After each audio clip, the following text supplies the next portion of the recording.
From the Global Times, I am Leung. Welcome to the GT Podcast, a one-stop shop for the Global Times take on top China and global news. In today's podcast, Chinese Premier Li Qiang promoted China-ASEAN cooperation at the 26th China-ASEAN Summit in Jakarta, Indonesia on Wednesday. China-ASEAN ties remain close and will continue to develop to withstand the impacts of any external interference. Chinese Foreign Minister Wang Yi hails BRI cooperation amid Italy's withdrawal speculation. A British scholar argued in a commentary on the Global Times that China's economy is far outgrowing all the others, defying U.S. falsifications. The Global Times recently talked to experts and insiders who are familiar with Japan's nuclear-contaminated water dumping plan to expose the lies of the Japanese government and the reason why Japan is so keen to portray itself as a victim. At the award ceremony of the Venice Film Festival, Hong Kong actor Tony Leung was honored with a Lifetime Achievement Award.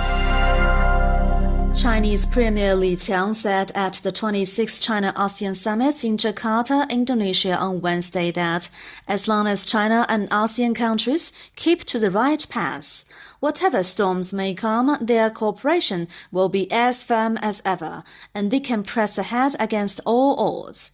And analysts said that China-ASEAN ties remain close and will continue to develop to withstand the impacts of any external interference that attempts to instigate tensions and conflicts.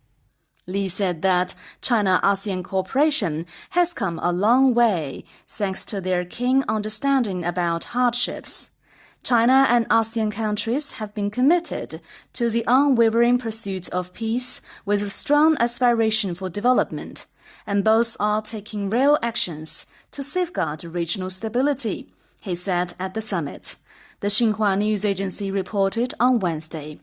The U.S. is making great efforts to use disputes among regional countries on the South China Sea issue to instigate new tensions, interrupting the stability and development of the region to ruin the process of negotiation, experts said. These acts are not welcomed by the majority of ASEAN members, and with more pragmatic cooperation and dialogues with China, ASEAN is able to maintain peace and stability for the region to withstand external interruptions, the experts noted. Chinese Foreign Minister Wang Yi hailed the fruitful results of China-Italy cooperation under the Belt and Road Initiative in various fields, and China's willingness to strengthen practical cooperation and promote the steady development of bilateral relations. During his meeting with the visiting Italian Foreign Minister Antonio Tajani in Beijing this week, amid speculation that Italy may withdraw from the BRI. Chinese experts said on Tuesday that the facts prove that the cooperation between China and Italy under the BRI has been mutually beneficial. The Italian side, whether it seeks more benefits from cooperating with China or succumbs to U.S. diplomatic pressure, should comprehensively and objectively view the role of the BRI in the development of bilateral relations, the experts noted. With Europe in the shadow of economic recession and geopolitical conflict, it would be wise for the European country to stabilize practical cooperation with China, a large and growing economy. Given the year 2023 marks the BRI's 10th anniversary, if Italy decides to pull out at this point, it means that Rome is shutting itself out of new favorable policies that are expected, experts said. Foreign Minister Wang also said that in the face of geopolitical and other challenges and disturbances, China and Italy should adhere to the right way of getting along with each other, featuring mutual respect and trust, openness, cooperation, and equal dialogue. Data for all major economies for the second quarter of 2023 reveals that China has outpaced every other major economy by significant margins, despite the ongoing campaign of false propaganda by the U.S., said John Ross, a prominent UK economist, in a commentary published in the Global Times on Tuesday. Over the last 4 years, China's economy has surged, growing more than 2.5 times faster than that of the US. It has also outpaced other leading economies, expanding 4 times faster than Canada, 13 times faster than Italy, 15 times faster than France, 24 times faster than Japan, 38 times faster than Germany, and 64 times faster than the UK. When measured by per capita GDP growth, China's outperformance becomes even more pronounced. The commentary highlighted that even compared to the fastest-growing economies, China stands out with an annual per capita GDP increase of 4.4%, compared to India's 2.5% and the US 1.3%. Instead of acknowledging these facts, the US has embarked on a systematic campaign aimed at denying reality, driven by the fear that recognizing China's superior economic performance would underline the advantages that socialism has over capitalism. However, the data speaks for itself. China's economic growth has outstripped that of Western economies by a substantial margin, the commentary said.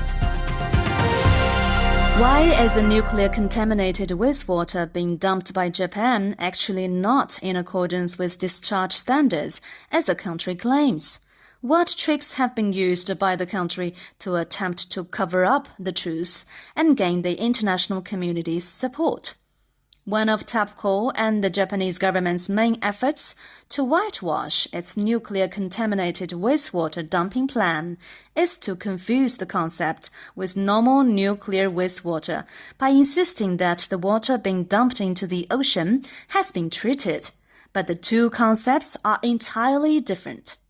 Additionally, Japan reportedly uses a very simple and self-deceptive way to make the wastewater it plans to continue dumping superficially safe. It diluted the nuclear-contaminated wastewater at a ratio of 1 to 100 with seawater before release.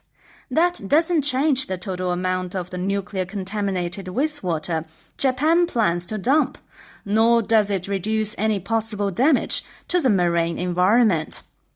The trick, as the Associated Press reported on August 22nd, does bring the current released water below international safety limits, but its radioactivity won't be zero.